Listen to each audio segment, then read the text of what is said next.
And we're live. Welcome back, everybody, to Beyond the Tool Belt, episode 266.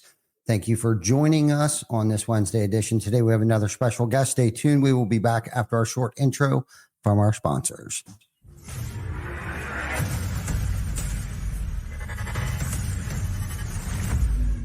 TC Backer. Roofing, siding, windows, gutter, solar. Roofing, siding, windows, gutter, solar. TC Backer. Welcome to Behind the Tool Belt, where the stories are bold, the conversations are real, and the insights come to you live, raw, and uncut. Every week, host Ty Cobb Backer sits down with game changers, trailblazers, and industry leaders who aren't afraid to tell it like it is. No filters, no scripts, just the truth. Please welcome your host of Behind the Tool Belt, Ty Cobb Backer. Hey. With no further ado, we made it to 12:30. That's not too bad. Yeah. So thank you for those that have hung in there and waited, and that they know, Daniel, that the one time that we did actually start on time, people got pissed off. So don't. Well, that's good. That's good. Yeah. Don't worry about any of that. But thank you for everybody for tuning in once again on these Wednesday editions of Behind the Tool Belt. Like I had mentioned earlier, we have another amazing guest that I've got to know recently. A couple of weeks ago, we spent a week together and Cayman Island, and we did some gnarly shit while we were there and worked on ourselves and did all kinds of personal and professional development. But before we dive into that, I've been doing a piss poor job of promoting the thing that actually started Behind the Tool Belt, and that is the York Home and Garden Show that TC Backer will be performing at the week of February 7th through the 9th, which is actually the weekend of Super Bowl Sunday. That Sunday. But I always, I think the past, 2 years, I've done a shitty job, and not that I've necessarily forgot where I come from, bum kind of thing, but I actually found the actual iPhone 8 that started all of the Behind the Tool Belt at a home show promoting one of our charitable events. We didn't know how to promote our charitable event. Somebody said, hey, do a Facebook Live. Ta-da, I'm Ty Backer with TC Backer Construction. Come on down to the York Home and Garden Show and bid on our auction items that our team has built. So once again, 5th year in a row, we've built all kinds of really nice stuff like planter boxes, gazebo type of trellis things with benches and flower pots and all that stuff. And we're going to fill this stuff up with mulch and topsoil. And there, as you can see, there is a, what do you call that? That's it's the thing that makes plants grow quicker and faster inside the freaking greenhouse. Yeah. Freaking greenhouse. Yeah. my went blank there. So our team actually built multiple pieces. This is just some of what you're going to see if you come down. We actually have free passes. So if you didn't want to actually attend, the home show because you're not interested in a new kitchen, bathroom, roof, or anything like that, and you want to come down and actually purchase one of these, because this year we are not doing a silent auction. We've actually put a price tag on each one of these items. So if you want to come down, not have to pay to get into the home show, just come down and come to TC Backer, or just message me the weekend of that, and I will meet you outside and give you a free pass to get in. So that's that. I just wanted to make sure that we were plugging that, because typically years prior to last year and this year, because I've done such a piss poor job of promoting the Home and Garden Show. And so everybody knows that every single dollar will be donated to a nonprofit organization called Workforce Now. Okay. That's the whole point of this. I failed to mention that, but the Workforce Now is a nonprofit organization that encourages students to get into the trades. And for those of you that know me and those that I'm close with, hold, the trades near and dear to our hearts. So let's not forget why we're doing this today, and how this thing got started. So get your butt down there, buy a piece. Every single dime will be donated to Workforce Now. So, all right, Daniel, is it Danny, Daniel? It is 100% Daniel okay. For sure. Okay. 100% Daniel. Yeah. It's a pet peeve, actually. of like the Danny's and all that. And to the point, like I'll purposely not respond to people. And I have people who absolutely are like, hey, Dan. And I'm like, nope, not doing it. So, okay. Yeah. Now that I knew that, that's not good. Yeah. All good on my end. Okay, good. So Daniel's son, my friend, the That's great Hrabowski. Let's dive right into, I kind of, Dan, you're the founder of Quantify. You do Hrabowski, consulting, all these great, wonderful things. For those that are listening or soon to tune in on this, let's start with Quantify. Like what is Quantify? At its core, it's a fractional COO company. So we have a lot of, like, you see a lot of fractional CFOs, CEOs. The operations side of the space is usually underutilized and overlooked a lot of times, just in that, especially in the home service side of the world, guys are really focused on like how to make that next dollar, and then selling their way through a lot of problems, and implementing processes and policies within their companies is something that they tend to do as an afterthought. So we started Quantify to be more of a part-time element for a lot of these guys to be able to do those things without spending the money on a full-time COO a lot of times. So it's a cool experience. We get to step in and help companies identify sometimes where the problems actually lie as opposed to where they think they lie, and help them build out, structure and process to overcome some of those obstacles and create efficiencies within their company. So it's easy answer. It's kind of a fractional COO company. We just do a lot of operational consulting for guys. Nice. Now, does the consulting aspect complement Quantify, or is that two separate things? Those are two separate things. So Hrabowski Consulting by name is a little bit confusing, but it's a public adjusting firm. So I started in roofing back in 2014. Over the years, got tired of arguing with insurance companies, so I went and pulled my PA license. And right about the time they were really starting to implement the UPPA laws in different states that would prevent contractors from arguing policy items and things like that. So we started Hrabowski Consulting, honestly, because we started in Texas, and Texas has some weird name laws. So we tried 6 or 7 different names because we didn't want to have our last name be attached to it. And every time we submitted something, the state denied it. And so finally we're just like, screw it, it'll be Hrabowski Consulting. And here we are. So that is primarily a public adjusting firm. We handle a few hundred claims a year across the country for different contractors and clients. And so they, in a weird way, they can complement each other, but we're very, very focused on not creating any sort of potential conflict between who may use us for operational things and then who may use us for PA work. Yeah. So, okay. So over on the Quantified side, give me an example of something you would do when you came in to help consult a company.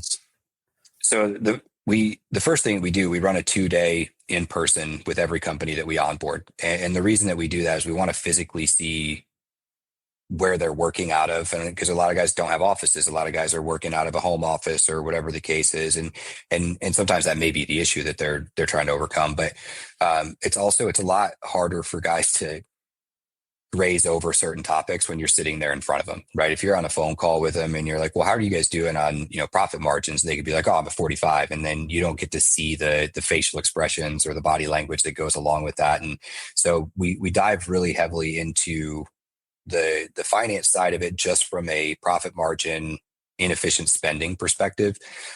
We look at if there is any sort of structural platform that they use regarding any sort of process, right? So what we find is that a lot of companies focus very, very heavily on the sales process side of things because that's what makes them their money. It's all the back end processes that they struggle with. So I'll give an example. So like we went into one company and we found from a lead closure perspective, they were closing like 18% of their leads, and they got, around 3,000 leads a year. And we can correlate that to a dollar amount. And that's usually where we end up having to go.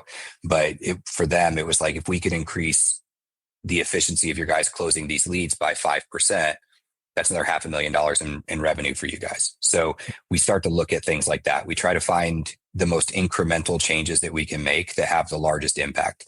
And a lot of times it's getting past the owner's ego. It's a lot of times getting past their nervousness about scaling and a lot of times they think they have a grasp on what the problem is or the health of their company, and it takes an outside party who, I don't have an interest in sabotaging your company, right? The whole point of me coming in is to help you see something through a different lens.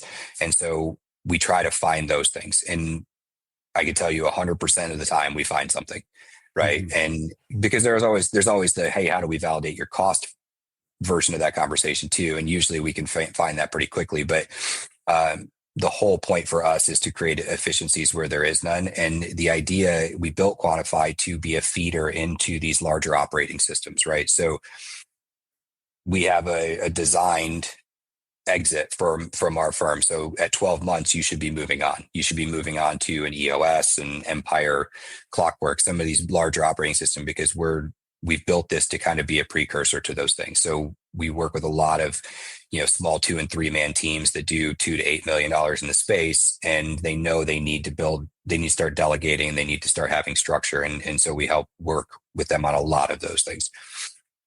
Yeah, no, you said a lot of good things there. And the one thing that stuck with me a little bit is ego and pride and things like that. And the one thing that I've learned along the way here is the more transparent I can be with, especially when it comes to a third party or somebody that can actually help me, or even a few selected people on my team, the more transparent that I can be with them, the further our growth, goes and becomes. It's just like when, we hired, a financial controller. The more that I let them know, the quicker and the sooner I let them know about certain things that I thought were issues, and even certain things I didn't even know were issues, the sooner and the quicker that I was able to do that and let go of certain things and open up about them, the faster we were able to correct them and start to grow. But you also mentioned, profit margins and things like that. And I guess my question for you when it comes to that stuff, like when you come in and you look at the first thing, it's like, obviously their revenue is one thing. And then after that, their subcontractor comes out. And then after that, materials that they purchased and a few other little things, but that creates like a gross profit. So when you come in and you see that they're not at like a 40, 45 or 50% gross profit, like what are the things that you try to attack right away to make the business profitable? Well, first I'll throw out that, kind of nationally, anybody living 35 to 40, we consider acceptable, right? There are markets like where you guys live where the profit margins are generally higher, but we also have to look at whether we're talking insurance claim profit margins and retail profit margins, because those are vastly different. Again, very market specific, but we start to look at spending. We look at how they're calculating job costs. We start to look at where those inefficiencies are. And usually they're in one of 3 places. The first place is usually owner spending, because they're like, oh, I put myself on a salary of X. But then you start to look at their spending, which is why we like to look at their P&L, is they're spending 50, 60 grand extra a year on things that the company's buying, but it's really not for the company, right? And they tend to overlook those things. Those are usually pretty glaring examples, but a lot of times, and probably the most prominent version of that, is we see inefficient takeoff when it comes to job material ordering, crew scheduling, things like that we can start to dial in a process of like, okay, well, who's checking this item? Like, is the sales guy, project manager going out and doing the takeoff? And if he's doing it, is he doing it appropriately? Are we missing materials? Is this causing, the jobs to be a 3-day job instead of a 2-day job? And then what does that do for the efficacy of crews and then our revenue? And then how does it affect AR? And, you start to go down those roads. And that's where most people will stop, because then now there's too many variables and they just kind of put their hands up and go, you know what? I can live with this certain amount of pain that we're dealing with. That's usually where we find it is the mismanagement of the job. And nobody from a client perspective has ever come into our conversation going, we're messing up this. It's usually, our guys just need to sell more. And there's never wrong, but it's usually not entirely the right answer. The third thing that we see is we find that a lot of guys take advice from groups that they don't read the room very well. So usually when you step into these kind of Facebook forums and group chats and all this junk, the guys who are saying the most are usually not the ones that you want to follow a lot of times, right? I saw one the other day where one of my clients jumped into a group chat and was like, "Hey, these guys are trying to, take a portion of my business and da da da." And it was like, you're going to get a version of that response based on how you present it to everybody, and that wasn't entirely the whole truth of what was going on.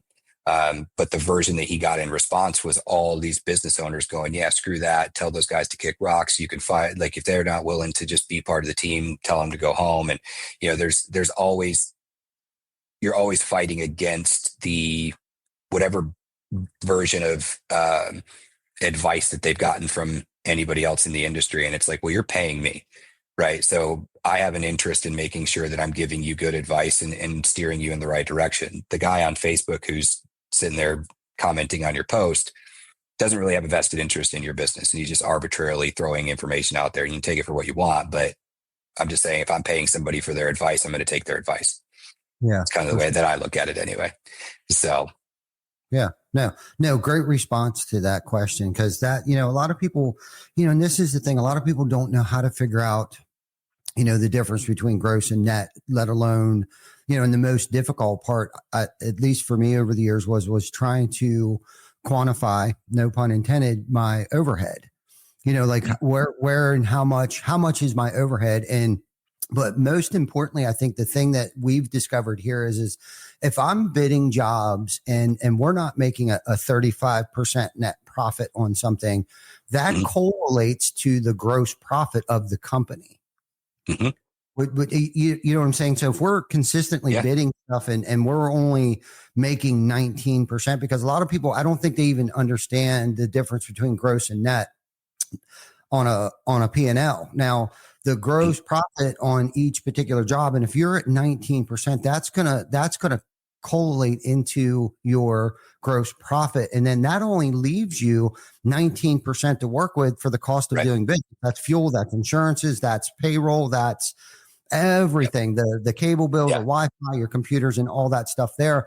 And I think it's pretty cool that that you do something like this, but on more of a personal note and question, I'm going to kind of shift the conversation here a little bit, to more of like personal development and professional development and things like that. But what do you think sets you on the path of starting to help people in businesses, right? Because I know you, I know you enough, and I've heard overheard some conversation. I knew you were in the military and a couple other things. And I want to go down that rabbit hole a little bit later, but what do you think sets you on this journey of wanting to help people in businesses?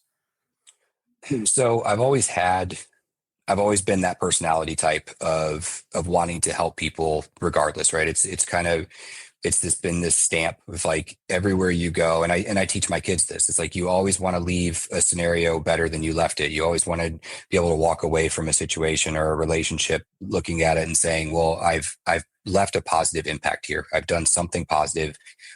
You don't ever want the adverse side of that. Right. And so that's kind of just always who I've been. And then obviously going into the military and doing all that, like kind of compounds that. As far as on the business side of things, I think just very similar to a lot of other people in this industry, you get screwed over a handful of times by people that you trust or that you've worked with. And you're kind of faced with that choice of, do I kind of harden the exterior and kind of just be very self-serving and worry only about my own success and productivity? Or do you say, I'm going to make sure that I'm not the catalyst to some of those people affecting other people? And then how do you do that in a positive manner? So I've always kind of just leaned into the karma will find its way to deal with the people who screw other people over and do adverse things to folks. I'm just always going to do what I need to do to be on the right side of right. And with that, I got really good at working myself out of companies. So the last probably 4 or 5 companies that I've worked for kind of W-2 full time, we always hit one of 2 thresholds of either they have a ceiling and we can't move past that, and we've built everything that we need to build internally, and then they're spending money on me for no further growth because they've kind of put their own ceiling on things. Alternatively, we get to a point where we're starting to butt heads because as as a good COO or a good operations director or whatever title you want to put on it, there should be an expectation of reputation and authority within your company. Like if I become the COO of TC Backer tomorrow, there should be an expectation that I have a certain authority in there. And it's not a challenge of your authority, but it's an implementation of somebody new who has a very specific role. Egos get in people's way. And the amount of CEOs that I've butted heads with over the years where they're just like, I mean, I've literally had one say, if number 2 has more authority than number 1, then we need to rethink this whole scenario. And I was like, if you see it that way, then I'll just go. We're not going to overcome this. And so knowing that one of those 2 scenarios tends to happen is how I just kind of got into the fractional side of things, which actually I like better because I get to jump in, I get to leave an impact on a company and help them grow. And there's usually a tangible result there. We can see it. We chart everything out and we can look at trajectories and all that cool, graphs and pie charts and all that junk. I get the self-satisfaction of being able to do that now with 20 to 30 companies at the same time, as opposed to 1 or 2. Yeah. So. Yeah, no, I like how you kind of fell into, it sounds like you kind of fell into Quantify because of your past experiences and stuff like that. But do you think because of your past experiences, like jobs, your upbringing, good experiences, bad experiences, personal tragedies, personal wins, made you who you are today and do what it is that you do? I think so. Yeah. And you and I, obviously, we've interacted in a handful of different times. We haven't really got to know each other very well, except for the last few weeks. And one of the things that you'll figure out about me is that I don't ever get worked up about anything. I am constantly calm, and that's a byproduct of my past, right? One of the companies I work for, they went and got a shirt that said steady 6 on it because they said on a scale of 1 to 10, you're always at a 6. Like there's never an upkick or a downfall. And that is absolutely a byproduct of trauma, if that's what you want to look at it.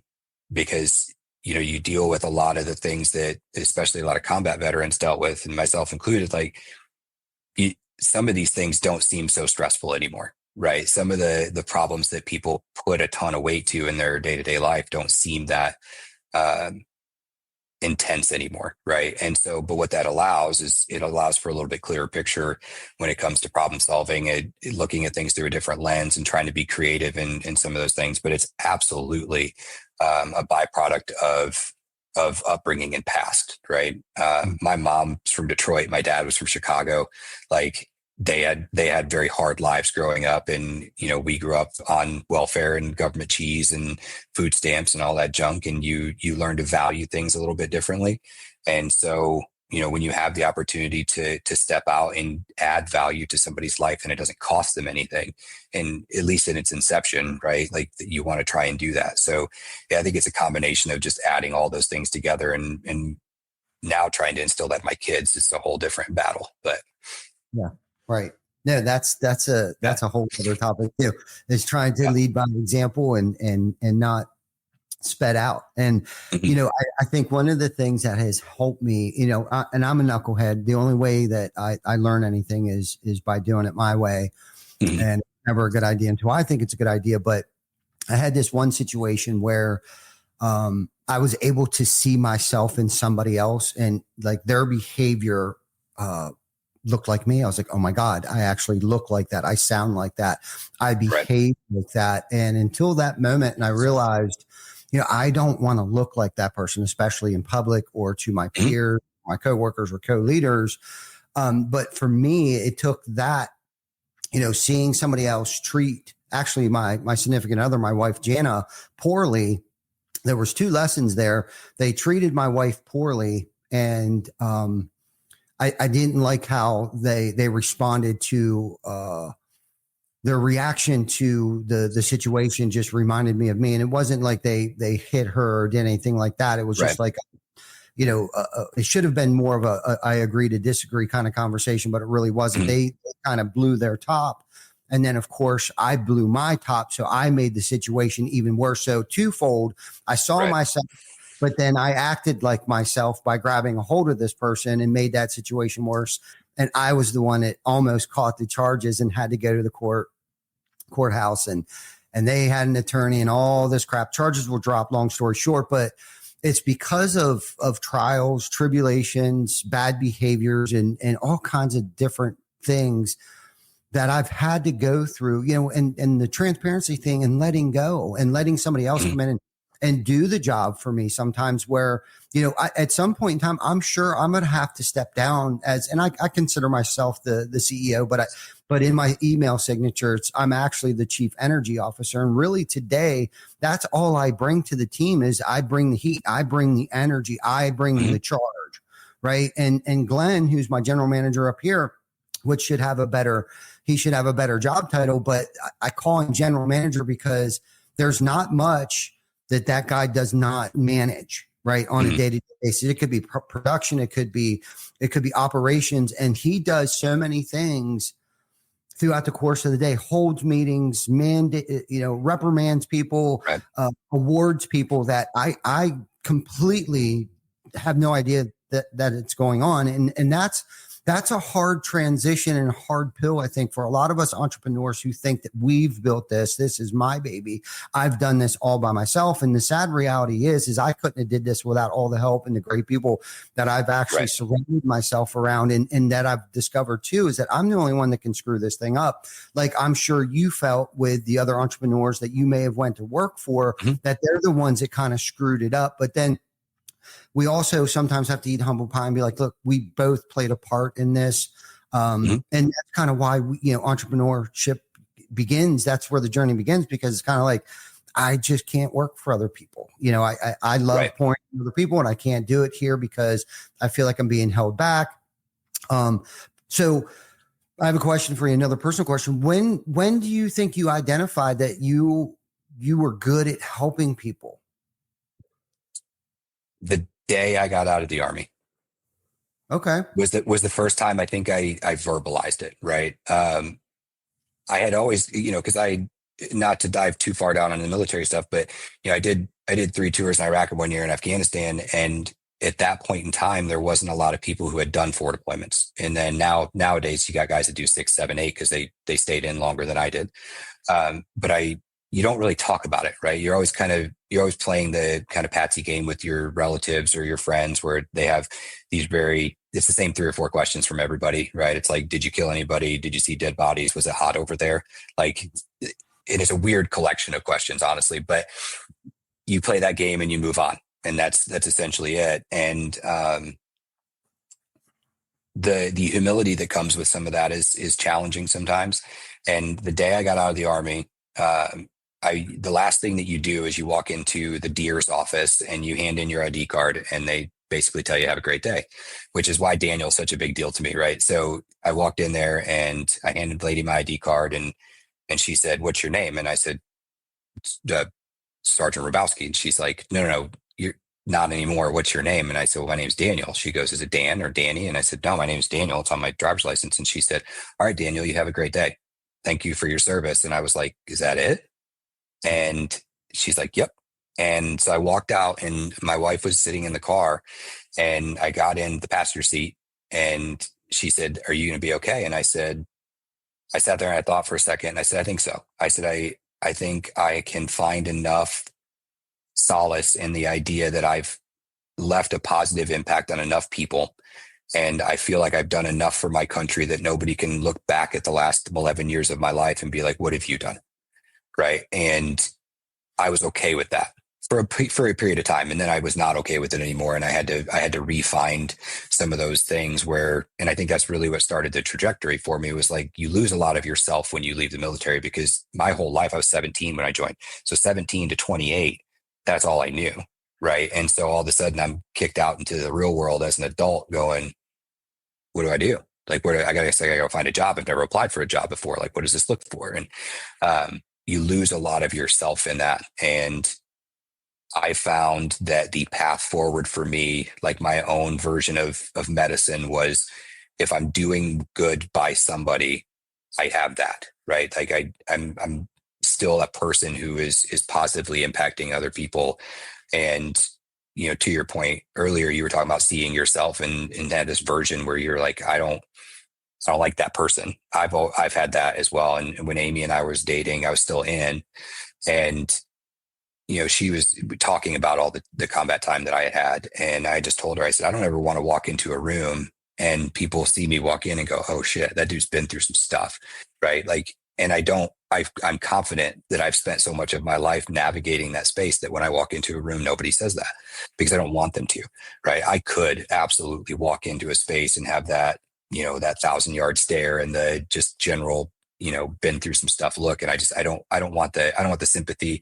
I don't care to have the attention now. I used to hate it, but I feel like I've helped a lot of people through their own traumas by being there and opening up about my shit. And it helps. Right. And so I think for me, the day I got out was the first time I ever actually like put thought into it and said, this is a path that I think I'm just going to get stuck on. And I was hit or miss on it for a long time. And then in December of 2022, I had a buddy of mine pass away from complications from being deployed and whatever. And the first person that got called was me. And I struggled with that one a lot. And my wife looked at me and she said, you either need to step in or step out. She's like, you need to be headfirst into this, and you need to be an advocate, and you need to help people wherever you can, or you need to pull yourself so far out of this that they don't call you anymore. And I couldn't pull myself out of it. So here we go. This is what we're doing. So I've just been kind of on that path, and it works. And I feel good about it when I run into people and I see them 6 months later and they're like, hey man, that thing that you said, blah, blah, blah. Or, hey, that advice that you gave me changed everything, whatever it is, as long as it's positive, I'm cool with it. I know that I'm the asshole in somebody's story, right? We all are, but Yep. I can minimize those. Yeah. Well, how did you get yourself out of that? I mean, I know I heard you say that, you started pouring into people and where you could be of service to people, but when those moments that, you're alone, or those nights that you can't sleep and everybody in the house is sleeping and stuff, like, how did you get through some of that stuff that you may have experienced over in Iraq and then coming back and having a wife and dealing with that, and dealing with yourself and trying to enter and be a productive citizen of society? Like, how did you overcome that and get where you're at today? So I actually said this, a version of this when we were down in the Caymans, and Eric came and talked to me afterwards. He's like, I get what you're saying, but you might want to think of the way that you deliver that statement. So I'll kind of see if I can change it around and you might recall it. But I had to come to terms with where my idol was, right? So there's always that like forced reliving of moments where you're like, I'm purposely kind of putting myself through this pain again, because I need to remember, I don't want to forget certain things, but then in the same breath, you can't live there. And so you have to kind of find a way to navigate your day-to-day space. For me, it has been that like, I'm just generally desensitized to a lot of things. I think when we were in the Caymans, I was like, I'm just sad all the time. But I'm sad for a reason, right? I'm not sad like, woe is me. I'm sad because of the shit that I've been through in my life, and I refuse to let it go. So I've accepted that like my version of sad is just where I live, and that's okay. And that's kind of what Eric was giving me shit about. He's like, you make it sound like it's just okay to be depressed all the time. And I'm like, no, that's not what I'm saying. And so I understood kind of where he was coming from, but that's how I got through it. Is I sit out and I suffer through those things on my own, because while there is a certain reliance on my spouse, and my wife is amazing, and I couldn't have been more blessed in finding her in my life, because she came in after all of my deployments. And so she went through she got all the after effects without having to go through the stuff. Right. And it was really hard for her sometimes, because on one hand, she's like, I want you to tell me these things. And I'm like, I don't want to tell anybody this stuff. Like I've gone through stuff that I wouldn't wish on my worst enemy. I don't want to relive it openly. I'll relive it in my head all the time, but I don't want to talk about it. And so for me, I've been able to reduce a lot of that angst and stuff like that by way of helping other people. It's almost like I'm paying my own penance, right? To whoever, it's like I'm self-imposing that. But I feel good about it, right? And I think that was where I missed the mark a little bit when we were down talking to Eric, was like, I made it sound like you can just live in this depressive state all the time and it's okay. It's like, no, it's just figuring out where your idol is. And for some people, that idol's at an 8 or a 9 all the time, and they're just running, right? They're just constantly, they're filling everybody's cup around them, and they're just going and going and going. That's not me. Mine's relatively low. And, but you have to talk to people too, right? Like you have to talk to people about the shit that you're going through, because while they may not understand it, empathy is a powerful thing. Yeah. Amen to that for sure. You know, being empathetic to other people and understanding that they have probably have gone through some stuff, but this is a great topic, you know, things that we've gone through, whether it be children or young adults that have molded us into who and what we are and why we do what we do today. And I know we all have some war stories of childhood traumas and things like that. My parents weren't perfect. And I talk about this all the time, where I had the opportunity, my wife and I don't want to forget, you know, mentioning Jana, because Jana 3/4, at least 90% of the time, took care of my mom up until the day that she passed. But I was in a season of my life where financially, you know, not necessarily mentally, but financially was able to move my mom in and take care of her. And, you know, one of the ways that I dealt with that grieving process was that my mom was very caring and giving and was involved with so many different things. And, you know, some of the viewers that I see on here watching right now have heard this story 100 times, but it's true. It's the God's honest truth. How I dealt with that is the day that the Hearst came and picked my mother up. They pulled her out. I jumped in my truck. I went down to the office and up until recently, I actually lifted my head up, because at that point in time, I put my head down and I just dove into work. I grew the businesses that I was involved with at that time. But the one thing that I swear to God that I was going to do is that I was going to fill her shoes. I was going to pick the torch up, and I was going to carry her legacy as far as I could probably do, even if it killed me. I was going to carry her legacy. And what I mean by that is the things that she was involved with, the DARE program, the Exchange Club, the Chamber of Commerce, Summer Jubilee, Santa's Breakfast, all of these things that she would just, you know, be a part of all these clubs, but she was more of the outreach and the committee. She was a part of the committees of helping the less fortunate and feeding the less fortunate, clothing the less fortunate and stuff. And I swore to myself that I was going to be my mother's greatest accomplishment, no matter what. If you know, her looking down at me, and you know, I just want her to be so proud. And a lot of people can't say that about their parents. They might not have liked their parents, but I've accepted a lot of things that my parents didn't do right, and I just knew that they did the best that they could. And I don't know if that's just because I can't live with resentment today, and I don't want to live with resentment. I don't always have to be right either. It's like I would rather be loved than be right and love. Than it was, because I used to live life wanting to be right so much that it literally was spiritually killing me inside. But it through all of those experiences that I've put myself through, and some of those things that I had no control over, you know, have molded me into being the person that I am, and has helped me and motivate me to want to help people and other businesses and things. And that's kind of why I was going down this rabbit hole, because I really wanted to hear that from you, because what I'm picking up from the few times that we have had conversations, and some of the conversations I've overheard you having with some of the men while we were in Cayman, I felt like, you know, Daniel's a good dude. And so I guess my question for you, after listening to what you were saying, and this whole, you know, you're 6, and the, not depression, but the sad, like you're sad. Is this something that like you are working on, or is it something that you've accepted? Like, okay, I'm a 6, I'm sad, and I'm okay with that. Or is there something you've been doing to help yourself not be sad anymore? So I think I look at it from an interesting perspective, in the sense that if I said that I was a 6 and I was happy, nobody would bat an eye. Right. If I said I was a 6 and I'm okay, nobody would bat an eye. But because I used the word sad, I think it brings a certain, wait, why are you sad?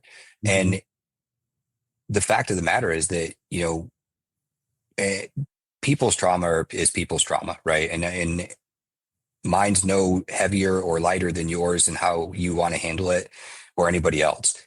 And mine is not, I wasn't abused as a kid. My parents had a tough life and they did what they could for us. And, I don't have like that I had a really shitty childhood story. I don't. My trauma didn't start until 2003. Right. And, those events are sad. Right. And that's okay. I've been divorced twice because of different reasons. Right. And those are sad.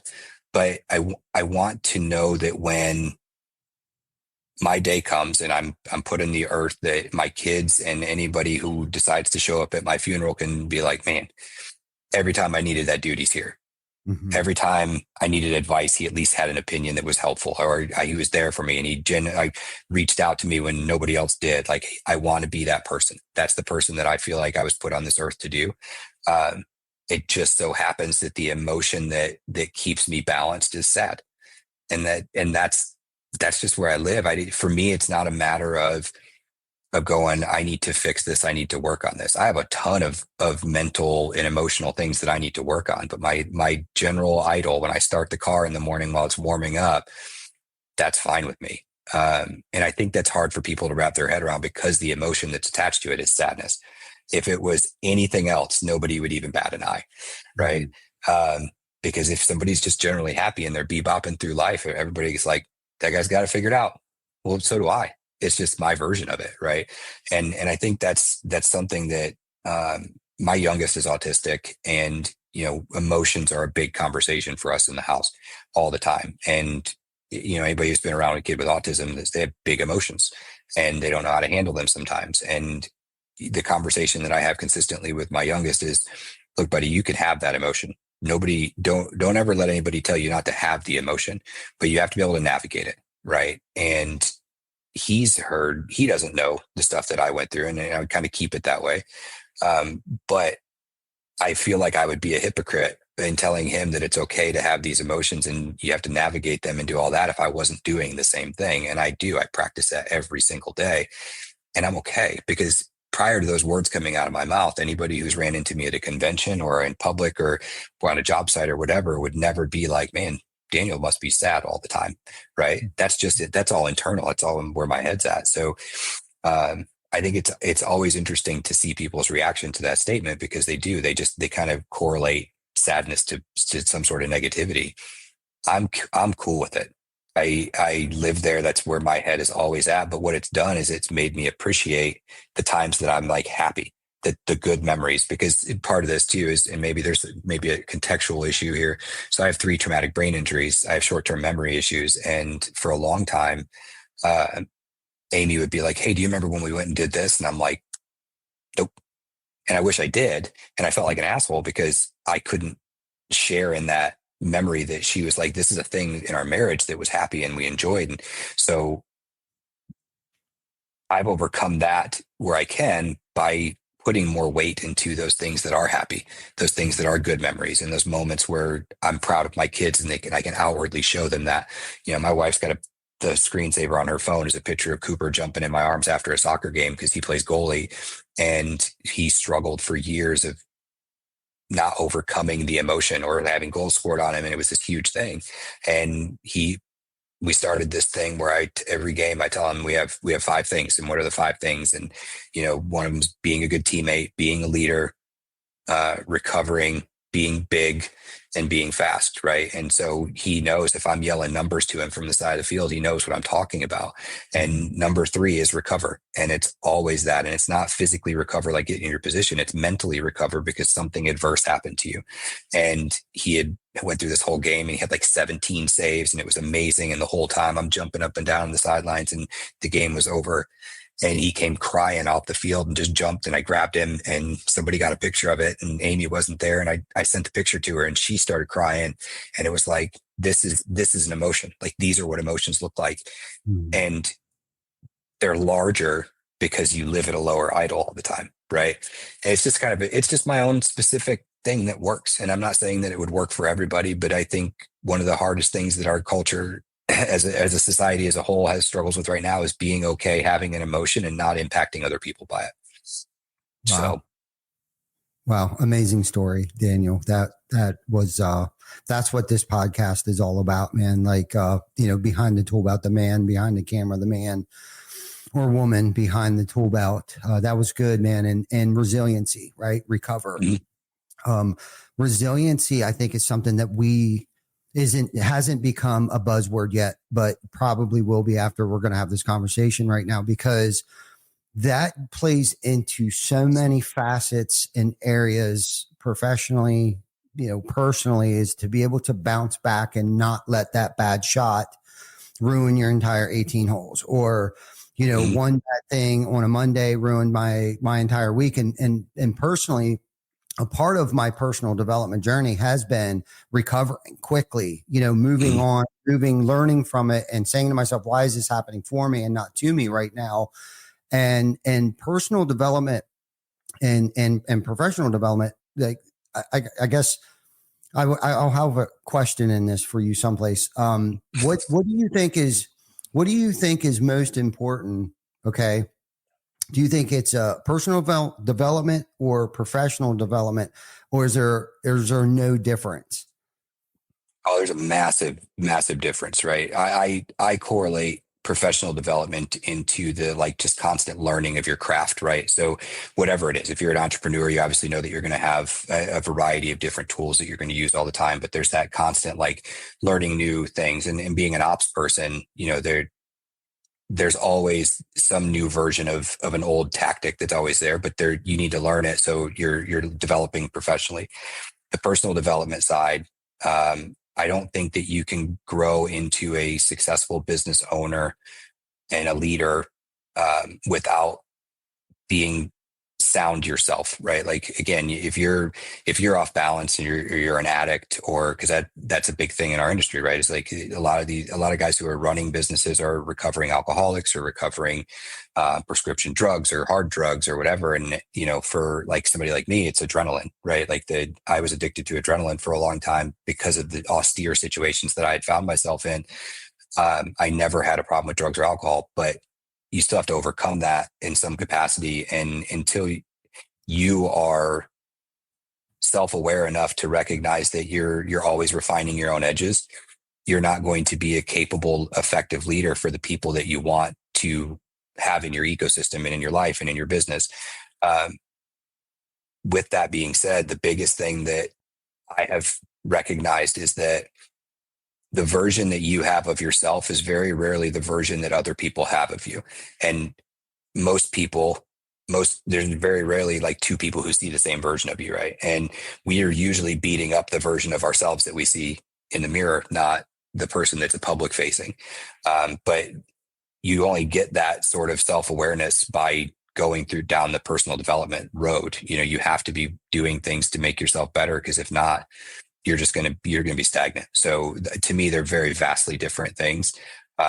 One is very tangible. You can see a result from it in your business and how you run things, and you're maneuvering the cogs, right, to make something more efficient.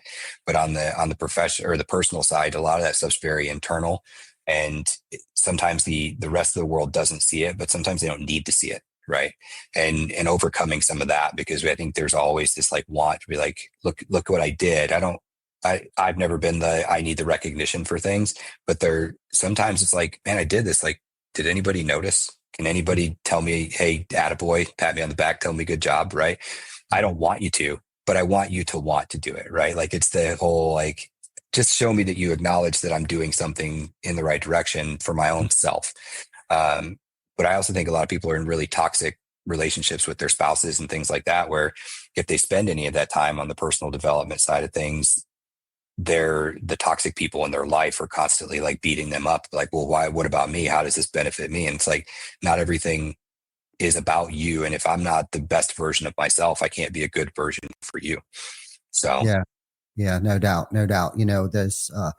This is a good topic, because there are some things, personal development, for me definitely translates in a lot of areas of my professional life, but it really starts with personal development. And I like how you said, being in a toxic relationship. And unfortunately, a lot of us stay in those because it's just easier, not because it's going to be the best thing for us. And that could be in a work relationship, that can be in a personal relationship. And that's a completely different podcast there. But, for me, I think development in general, whether it's, professional development or personal development, it really starts personally, because if I'm dealing with things, working on things rather, on how I handle situations, like, am I the person that's going to freak out over, my 23-year-old wrecking the car is probably going to translate how I react to certain things at work, right? Or it be big or small. So for me, over the years, when I began this personal development journey, it was one of those things of just what that was one of the biggest things, was how I reacted to certain things that would happen, whether it was personally and it really started in my personal life, like, especially when my, to talk about my mom again, of dealing with, the bad things that were going on at home at that time and not taking that stuff to work. So learning how to know when to deal with those things, right. So I'm not wearing this on my face all day, every day, right, and making poor decisions because I can't think straight, because all I can think about how my mom is passing, dying in her bed today. So I think, for me, it starts at home. What am I doing? Am I eating right? Am I sleeping right? Am I exercising right? And this for me is like arming myself. So when I do leave the house in the morning and I'm reading and doing all of these things, I'm listening to podcasts, I'm attending, events like the one that we got to experience a couple of weeks ago and stuff like that. And then when I come home, I just feel so much more centered, and I feel like I can deal with things better. Especially pushing ourselves, scuba diving, was that your first time scuba diving? It wasn't my first, it was first time going to those depths, for sure. Yeah. So, okay. So you pushed yourself to those depths, and same with me, jumped in that thing. So there's not much right now going on in my life that's going to be much worse than that. So, right. In order for me to handle all of these smaller things, I have to continuously push myself outside of my comfort zone, literally preparing myself for bad shit to happen. You know what I mean? And I think a lot of people are like, why would you want to put yourself through that when you can just sit on the house and collect Cheeto dust in your belly button all day? And it's like, that's just not how I want to live today. I want to continuously expand my mind, educate myself, because if I'm not continuously doing those things, what good am I to my family? And this is where the selfish part comes in when you're in those toxic relationships, because it is, at the end of the day, if I'm not eating, I can't feed others.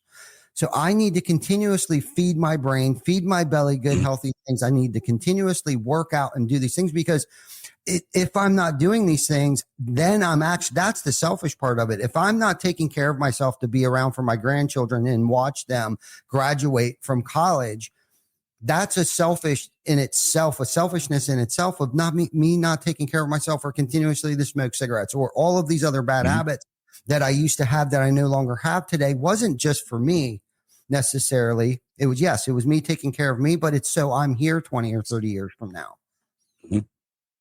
I went through a similar thing. So as far as like addiction and things like that go, the only thing I've ever been addicted to was cigarettes, and I smoked for 20 some odd years. And I actually, when I had lost all the weight, I had went in and I had a tummy tuck done. I got all the extra skin cut off, and the doctor messed it up, and I ended up spending 2 weeks in the heart unit. Well, so I went 3 weeks without a cigarette. And so I came out of the hospital, and my normal go-to would have, no matter what I was doing, would have immediately been, let's go to the gas station, grab a pack of cigarettes. And I just said, you know what, I'm going to try to not do it this time. And I haven't had a cigarette in almost 2 years now. And you look back at those things and you're like, I recognized immediately that now I'm not so out of breath when my kids want to play. Or if I have to go, Cooper and I started running in the mornings, and just because like he enjoys it. He hates getting up to do it, but he enjoys the time because we get to have conversations about, puberty and girls and all the stuff that he wants to talk about. I wouldn't have been able to do that if I was still smoking 2 packs a day, because I wouldn't have been able to breathe enough to do it. So you start to figure out that the more you do take care of yourself, And it does seem counterintuitive, right? Because as a man, as a husband, as a father, you're always in this, I want to provide and give the best version of life to the people around me. But if you're not healthy and you're not taking care of yourself, you may get to do that for a minute, but it's a blip on the radar at some point where you can kind of forecast, hey, I'm not gonna be able to do this anymore. It's the same thing like when I was fat, like I was 315 pounds. I couldn't go do anything with my kids. My back hurt, my knees hurt, my ankles hurt. I was breathing hard all the time. It was just, nothing healthy. And the boys would have their friends, parents going out and they're going hiking and they're going kayaking and they're doing all this shit. And I'm like, that looks fun. Not me, and you realize that the more you start to put effort into yourself, the better the result is for the people around you. While you could still be good and unhealthy, you get to be a lot better when you have your shit together. Yeah. And it's not easy. It's a lot of work taking care of yourself so you can take care of others. Mm-hmm. Really, at the end of the day, that's what it is that we're doing, and if I wouldn't have gone on this, physical fitness journey, I wouldn't mm-hmm. be able to, hang out as long as I could at a trade show. I wouldn't be able to stand on a trade show floor for, 10 or 12 hours mm-hmm. of stamina to put in the hours that I put in to provide for myself and other families and all of those things that translate into, yes, I'm putting the work in the gym so I can work longer hours, so I can live a healthier life, so I can think more clearer mm-hmm. by exhilarating myself so I can think clearer, right? Like, and that's that thing where you just gotta, push yourself to where nobody else can push yourself. And this is the thing where it's like, you have to hold yourself accountable and have good habits that aren't easily developed, but happen mm-hmm. over time. And it's about delayed gratification. And, anybody that's watching this thing, it's like, just because you went to the gym last week, and you go once or twice a month and you're not seeing the results, unfortunately, that's just not how it works. You got to stay consistent, figure out what it is that you got to work. Because one of the questions I was going to ask you earlier was like, how does somebody identify what it is that they need to personally work on? And I guess to answer the question that I may have had for you, I'm going to answer it, and for me, and this is for me, and you can still answer that question, but it's like, you were 315 pounds. You're like, obviously that's an issue. So what can I do? Whether get on a treadmill, have some medical procedures done, all of the things that, but you did it. And, but so that's one thing, but staying consistent with what it is that you're doing today, so you don't become 315 pounds again. Like, let's talk about that journey a little bit of like, okay, what was the paradigm shift for you? Was it because you couldn't hang out with your kids? Was it because you were running out of breath? Besides that, what made you want to make that switch to just live a healthier life? So I had a mixed bag of situations in that. But so first I had a big hole in my esophagus from the water in Iraq being overchlorinated and overchemicalized so we could drink it, right? And because they're pulling water out of the Euphrates River, which is like one of the nastiest rivers in the world, and it eroded this massive hole in my esophagus. So I had to have a procedure called a Nissen fundoplication done. So basically they cut your esophagus off of your stomach, get rid of all the bad, and then reattach it. Basically at that point, the stomach acid can't go anywhere and whatever. So I had that done in 2014, I think.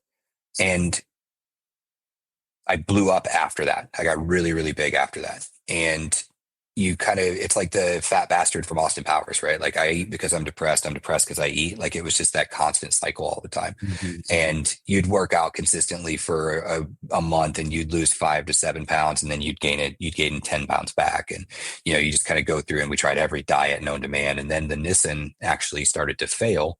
And the next step from a Nissen failing is a gastric bypass. So they're like, if it's not going to work, then we're going to do a whole bypass. So I was kind of in this position where it was like, so you're going to fix my esophagus and I'm going to lose a whole bunch of weight doing this. Like, I should have done this years ago. Like, we should have just skipped that step and done this right away. And so when I had that done, it was kind of this immediate, like, you have to do a pre-op diet so you can actually have the surgery.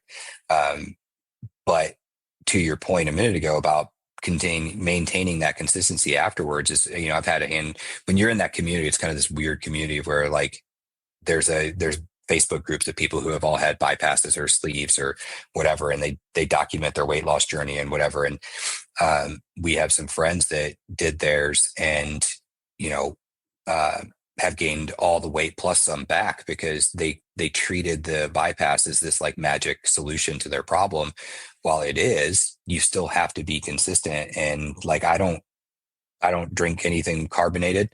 I try to consume less than like 30 grams of sugar a day, and I avoid bread as much as I can. But sometimes, you're out in restaurants or whatever, and you don't really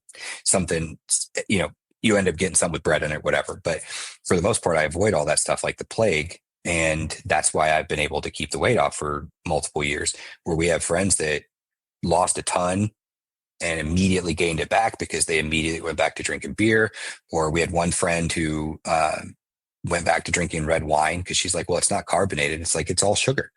Like your body's retaining that. And so what I learned from that was that the diet that works, get rid of things that are bubbly, reduce your sugar, don't eat bread. Like if you could just do those three things, you'll lose a ton of weight. But I actually got down so low that my doctor was like, we're putting you on a cycle of steroids to put weight back on you.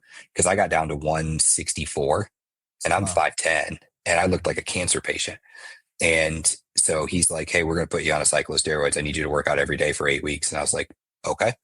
And we did that. And we got up to like 205, and I sit between 205 and 215 all the time now. And I feel good here. But I work out at least 3 times a week, and I eat relatively healthy, and I'm active. I don't sit all day long like I used to. And you have to create those consistencies in your life, or you're just going to fall right back into the same thing. So, I think that's why dieting is such a struggle for people. Is because they see that immediate loss of a few pounds because their body's in shock, and then they fall off the wagon and they put more pounds back on, and it becomes this weird cycle. But the same thing exists for addiction, right? Like there are plenty of days I'd love to have a cigarette, but I know as soon as I have one, I'm going to have 2, and then I'm going to have a pack, and then I'm going to be stuck there for the next 20 years, so I just don't do it. But I see guys all the time that toe that line where they're like, oh, I only have a cigarette when I'm drinking. And it's like, okay, how often are you drinking? But I think you have to create those consistencies, and habits are not something that happen immediately, right? They're formed over time. And honestly, I wish I had better habits. I wish that I was more consistent in my working out. I wish I was more consistent in some of these things. And all you can do is work on them. So. Yeah. And it's never too late. It's never too late. And it has to start somewhere. Anytime I start slacking off, and it doesn't matter what time of day or how much I ate that day, I say to myself, it can happen now. Right. Mm-hmm. And I tend to fast. I'll do intermitting fasting. And that seems to work really good for me, especially coming up on, I'm not a spring chicken anymore. I'm 50 years old. So it's hard for me, kick in my metabolism, especially if I'm eating Cheetos laying in bed at night. And that, I know for me, that is a metabolism killer. And so we've kind of removed those things. Like I don't have I like Swedish fish. I like Twizzlers. I like all that stuff. And I had a whole drawer next to my bed. And one night I ate like a half a bag of Twizzlers. And I was like, you know what? I just picked them up. And this was about a month or 2 or maybe 3 ago. And I'm in a comfortable weight, but I know what it's going to do to me. Like I started to slip again. And God bless Jana. She knows I love that shit. So when she's at the grocery store, she'll pick this stuff up. I picked it all out of the drawer, and I went out to the trash can and I threw it in the trash can. And this was probably 10:30 at night, but that's where it started for me again. Right. Yeah. 10:30 at night. I don't have to wait till, tomorrow night. I don't have to wait till 7 a.m. in the morning. It's like, if you make that conscious decision, it can happen at midnight. It can happen at 1:30 in the afternoon. It doesn't matter. And like you said, I loved how you said, like, cut out the carbs, cut out the sugar, sodas, Red Bulls, things like that I've removed. I'm down to 1 cup of coffee in the morning. That's it. I've noticed that has done so many things psychologically, physically, and mentally for me by just drinking 1 cup of coffee a day. Now I will have the occasional Red Bull, but I don't drink like 3 or 4 or 5 or 6 a day anymore. I don't do those horrible things to my body anymore. And it's tough. It's not easy. And I think for me, I am my own worst critic, man. I will kick the shit out of myself worse than anyone else could possibly say or do to me on any given day, but it's like, it's okay to start over and it can start at any time, I guess is, the moral of the story. Yeah. You don't have to start the diet on Monday. Right. Like you could start it on a Thursday. You'll be fine. You don't have to start that workout plan on a Monday just because, your workout regimen that you Googled says on Monday, do this, on Wednesday, do this. Like, cool. Start your workout on a Wednesday. Who gives a shit?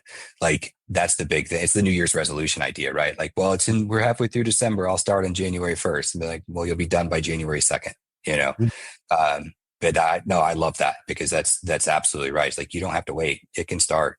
You know how many times I've thrown packs of cigarettes away like that, and then you go dig them out of the trash because you're an addict. I've done that. Yeah. No doubt. Yeah. Well, cool, man. What a great conversation, Daniel. I will probably end up calling you Danny or Dan at some point in time. Yeah. No, it's different when it's like somebody does it on purpose just to be an ass, right? Like that's when I'm like, hey, listen.